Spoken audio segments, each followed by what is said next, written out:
The countdown is on. Only 8 years to go. The UN's Sustainable Development Goals are ambitious, and the Deputy Secretary General has been telling my colleague Becky Anderson about making them happen by 2030. Take a listen. At the United Nations, we know that we have the right policies, but we need the political will and the bold leadership to transform our world by 2030. The UN Sustainable Development Goals, a series of global ambitions laid out for the world to achieve by 2030. Each year, world leaders gather at UN headquarters to discuss how we can all make promises towards these goals during the Global Goals Week.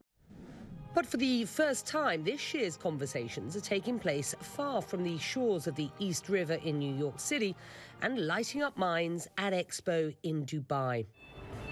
And the woman leading the charge for the UN is Amina Mohammed. Bringing it here has been quite amazing to see the different lenses people have put on it, whether it's climate action or we're talking about women's rights or education, technology. And this has been the place where it has happened for us. So bringing it outside of the UN into the real world, I think connects us to the reality of the challenges that we have ahead. Dubai Expo 2020 is positioning itself to be the most sustainable world expo in history. And it hopes that it can turn this expo site into a global stage for the SDGs. For us to have the Global Goals Week here is a reflection of the can-do. It's a huge momentum where young people, where technology, where the future is really clear in its aspirations, but also that the pathway itself is there within the 2030 Agenda and the Sustainable Development Goals. And her priorities as the newly reinstated UN Deputy Secretary General, urging the world to keep those SDGs as a guide front and centre.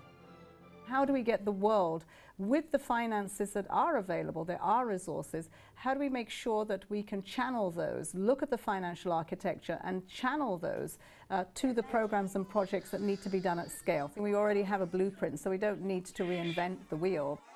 Being on track to achieving the 2030 target has had its fair share of setbacks. And the arrival of a crippling worldwide pandemic has certainly magnified many of these global issues. So what I would say in terms of a stock take is that we still have too many people who are living below the poverty line, not enough children in school. Everyone should be in school, but we need to reimagine what kind of education that we need for everyone, and that we are looking at the SDGs with the possibility in the next 9 years of attaining them. But it's a huge lift. It's a lift that is needed by individual efforts and collective efforts of leaders and countries around the world to make it happen. We know what to do, and we have the policies, we've got the tools, so let's get it done. Ahead on Connect the World,